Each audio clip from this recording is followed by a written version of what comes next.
Welcome to Scary Stories Forever, where nightmares take shape and shadows whisper your name. Tonight we tell the tale of the Siren's curse. The waves had been merciless. The ship had shattered against the jagged rocks, its broken remains swallowed by the hungry tide. Among the wreckage, a lone survivor drifted, his body battered, his breath shallow. The sea had claimed his crew. Why had it spared him? The answer came in the form of a soft, lilting voice.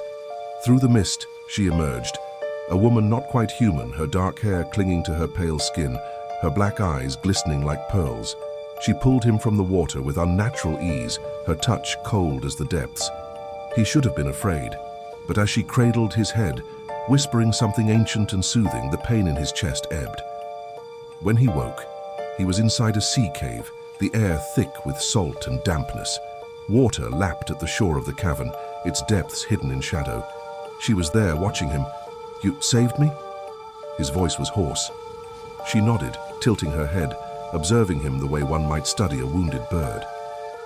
Days passed, though time had little meaning in the cave's twilight. She brought him food, raw fish, strange sea plants, things he ate without question. When he grew strong enough to stand, he moved toward the cave's mouth, only to feel her presence behind him, unyielding. "Why can't I leave?" he asked. She did not answer. Instead, she lifted a hand, pressing it gently against his chest. He felt it again, that eerie calm washing over him, drowning his thoughts, numbing his will. She was keeping him. Yet, in the quiet moments, he saw something achingly lonely in her gaze. She would sit by the water's edge, singing, not the haunting melody that lured men to their doom, but something softer, something longing. And when he met her eyes, for just a moment he pitied her. Then the voices came. A rescue party. Shouts echoed through the mist, cutting through the sound of crashing waves. They had found him. Joy surged in his chest. He turned to tell her, but she was already moving, her dark gaze flickering toward the entrance.